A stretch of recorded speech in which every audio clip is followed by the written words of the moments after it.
Priyank will be talking about understanding strengths and fostering them. Priyank Sukanand is neurodivergent and an LGBTQ plus rights activist and the co-founder of Queer Collective India.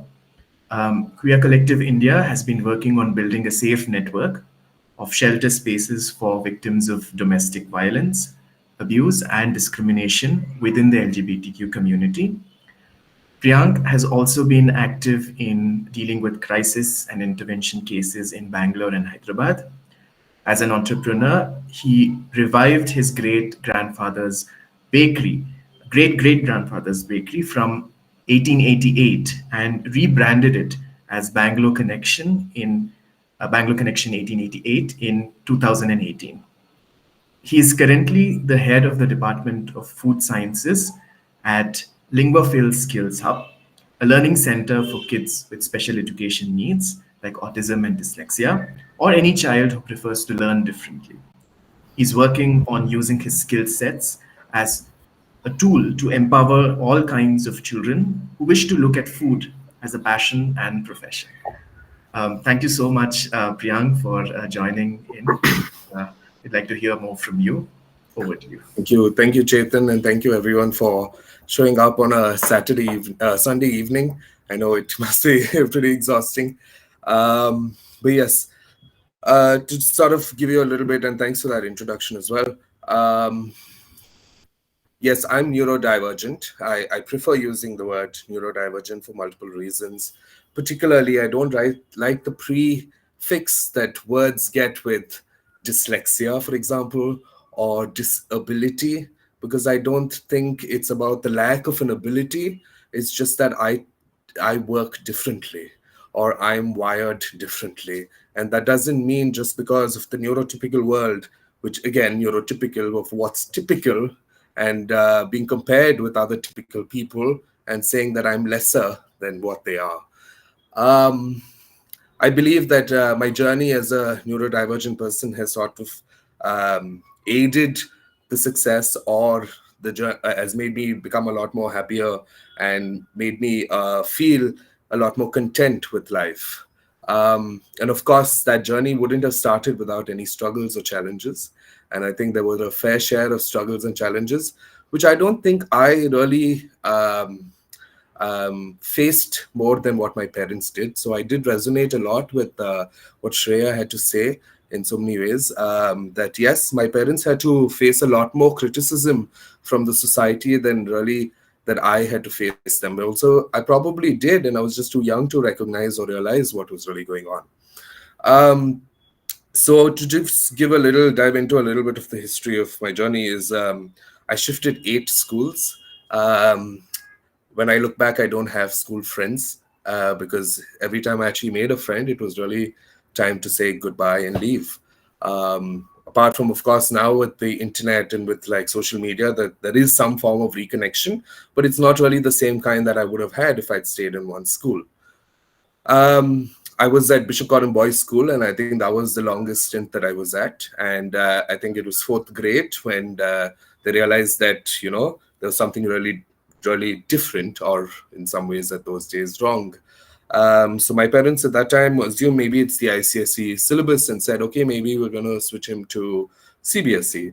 And so I moved to what was then those days called international schools. I don't recognize how international they really were, but apart from the fact that they just had a different method of teaching, I guess, or just the fact that it was no more 60 students in a class, it was just 45. So there was probably that was the biggest reason. And I think the CBSE school also didn't really work for me. I remember every time it was science class and if I didn't finish my homework, I would actually, walk up to my class teachers and say I'm feeling sick and go sleep in the infirmary. So I think she practically caught on, because for one whole quarter, I think I spent more time in the infirmary learning things with the nurse than I really did in the science class. And so, yes, so I was diagnosed at that school, which is the final school, the 8th school, where the principal said, maybe your son actually has a learning disability and you should probably get them assessed. An assessment that lasted over, I think, 3 months, where when I think Pratik mentioned about the assessments. Those were really stressful things. I remember because they were just long questionnaires and lot of mathematics and a lot of things. And also at the time when all of this was going on, I don't think there was enough research around learning disabilities or what they entailed and how we learned differently and so on.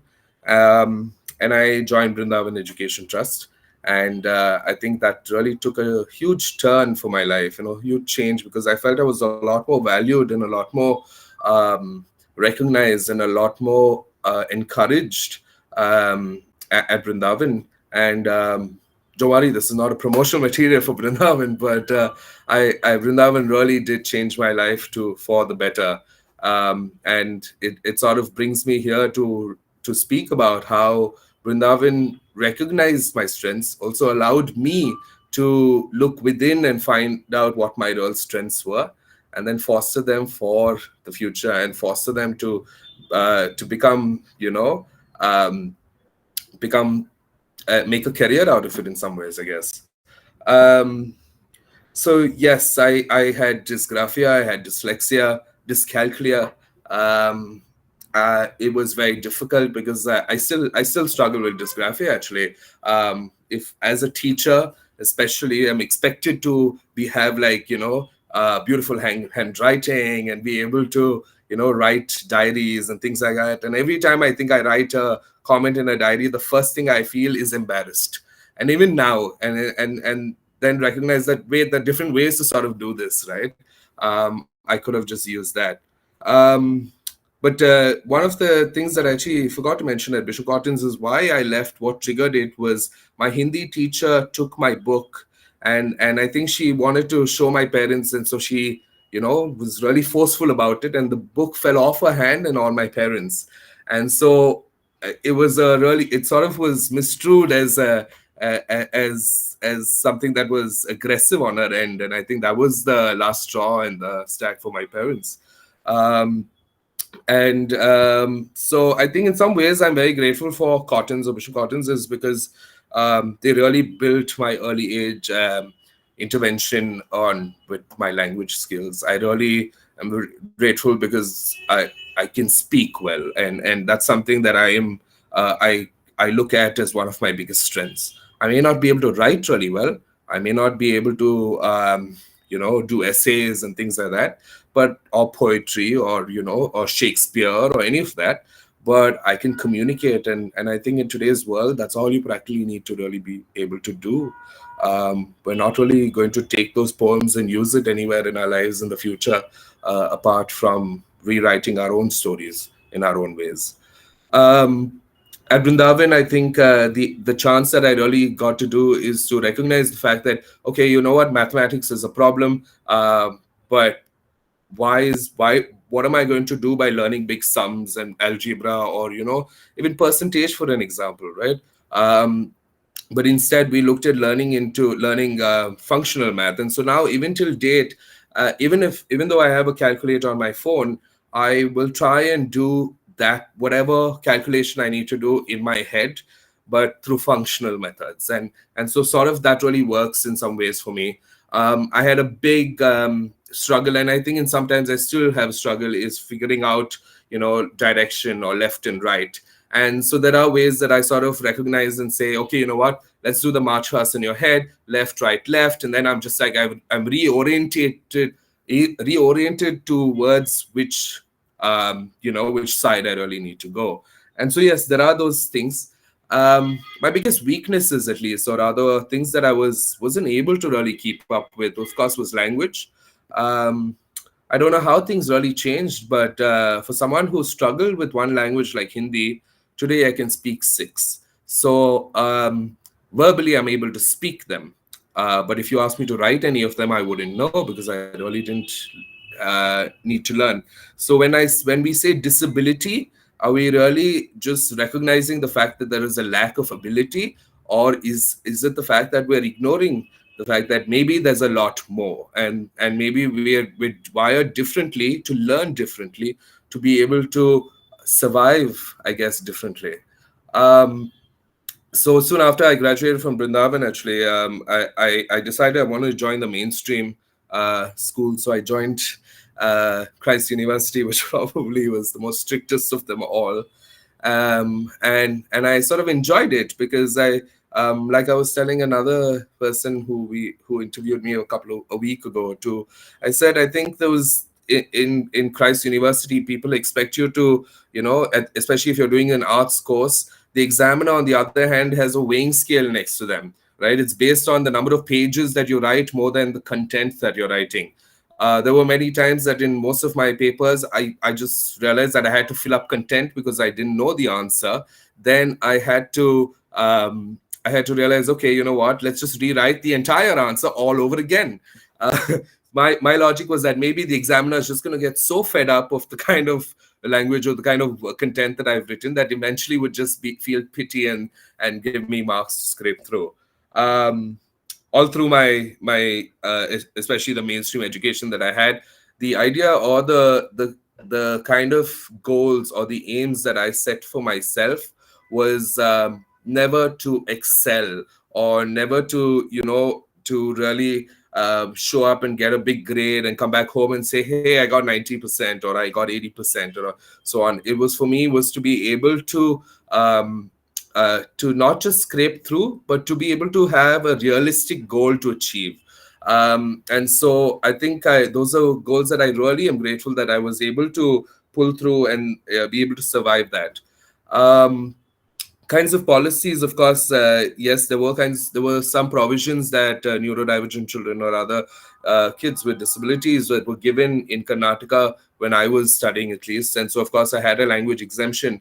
But the amount of corruption in the system is what I still regret, the amount of struggles that my parents went through to get me one of those exemptions.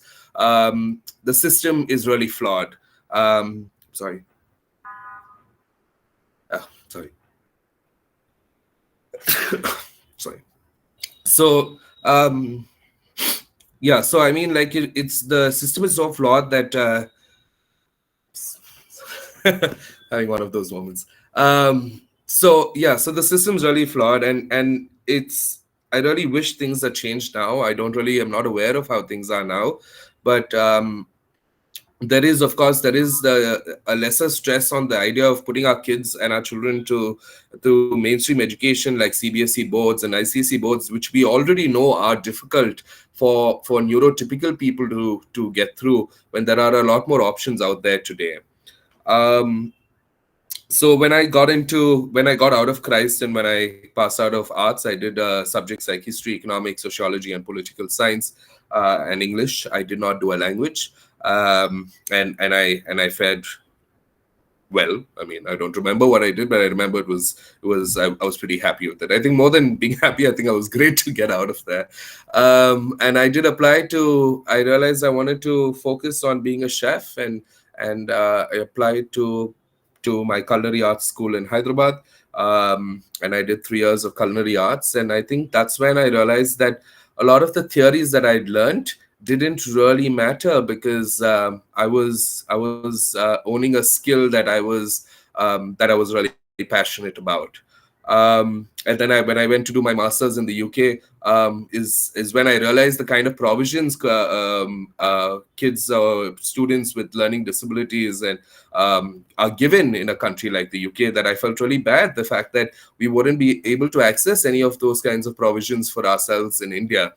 I remember my master's course asking me if I was dyslexic or if I had dysgraphia or dyscalculia, any of it.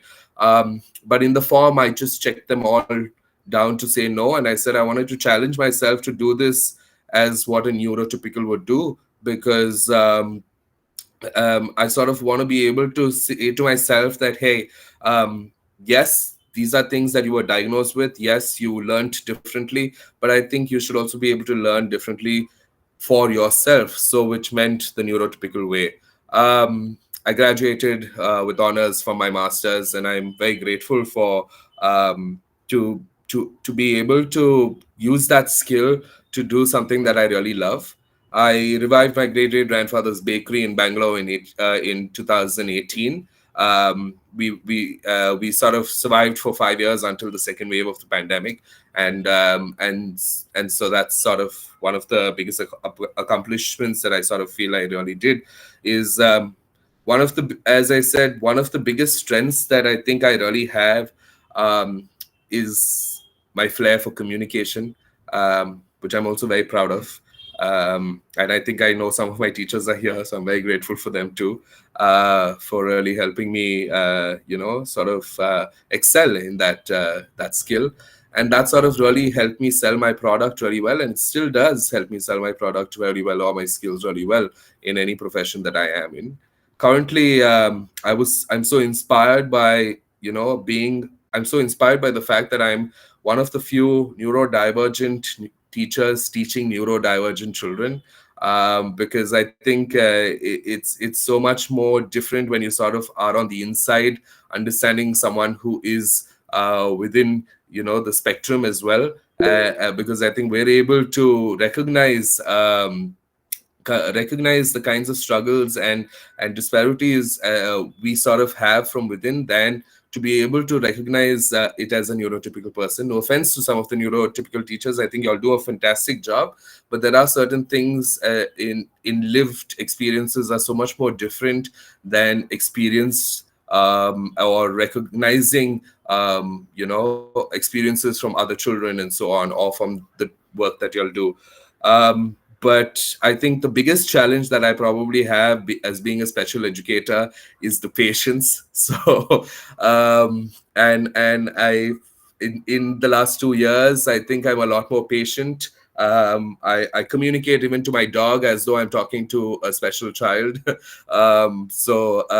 It sort of really has helped me grow into a better human being, to also understand my own neurodivergence than others. And so I really thank Chetan for giving me this opportunity to really share my story.